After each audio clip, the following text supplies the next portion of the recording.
Hello दोस्तों, आज ये हमारा दूसरा वीडियो है कक्षा 10 भौतिक विज्ञान। अगली हेडिंग है प्रकाश का परावर्तन।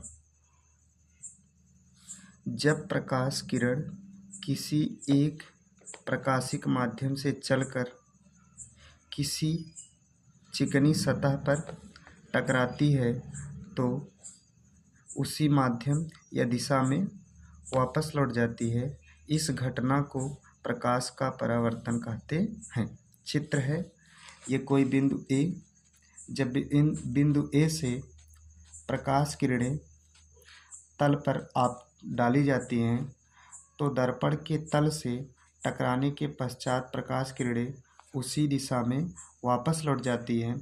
आने वाली किरण को आपतित किरण और टकराकर वापस लौटकर जाने वाली किरण को परावर्तित किरण। जिस बिंदु पर टकराती हैं उसे आपतन बिंदु और आपतन बिंदु से होकर जाने वाली सीधी रेखा को अभिलंब कहते हैं, जो आपतित किरण और परावर्तित किरण को दो भागों में बांटती है। अब यहाँ है आपतित किरण और अभिलंब के बीच बने कोण को आपतन कोण और परावर्तित किरण और अभिलंब के बीच बने कोण को परावर्तन कोण कहते हैं। इसके निम्नलिखित दो नियम हैं। प्रथम नियम है आपतित किरण, परावर्तित किरण तथा आपतन बिंदु पर खींचा गया अभिलंब तीनों एक ही तल में होते हैं।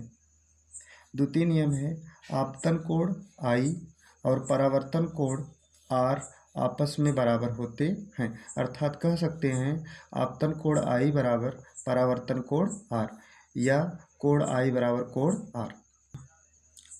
अगली हेडिंग है गोलीय दर्पण।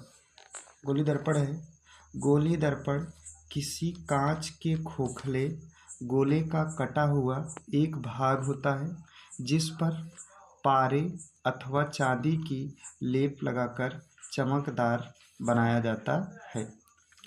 अब ये एक कांच का खोखला गोला जिसका एक छोटा सा भाग अथवा छोटा सा खंड काट लिया। अब यह खंड दो प्रकार की भांति व्यवहार करता है। इसी के आधार पर बताया गया कि गोलीय दर्पण दो प्रकार के होते हैं। चलो, गोलीय दर्पण दो प्रकार के होते हैं। पहला है अवतल दर्पण। यदि गोलीय खंड पर पालिश इस प्रकार किया जाए कि प्रकाश का परावर्तन दबे हुए तल से हो तो उसे अवतल दर्पण कहते हैं। ये चित्र हो गया। जब इसमें बाहर से इस तरह से पालिश कर दी जाएगी तो प्रकाश जो होगा अंदर वाली सतह से परावर्तित होगा, जिसे परावर्तक सतह कहते हैं। अगर इस प्रकार की भांति कोई भी दर्पण व्यवहार करता है तो उसे अवतल दर्पण कहते हैं। इसके आगे दूसरा है उत्तल दर्पण। उत्तल दर्पण है कि यदि गोलीय खंड पर पालिश इस प्रकार किया जाए कि प्रकाश का परावर्तन उभरे हुए तल से हो तो उसे उत्तल दर्पण कहते हैं। अब ये रहा उत्तल दर्पण। जब इसके अंदर वाले भाग पर लेप लगा दिया जाता है, अर्थात पालिश कर दिया जाता है, पारे अथवा चांदी की लेप लगा दी जाती है तो परावर्तक सतह बाहर हो जाता है।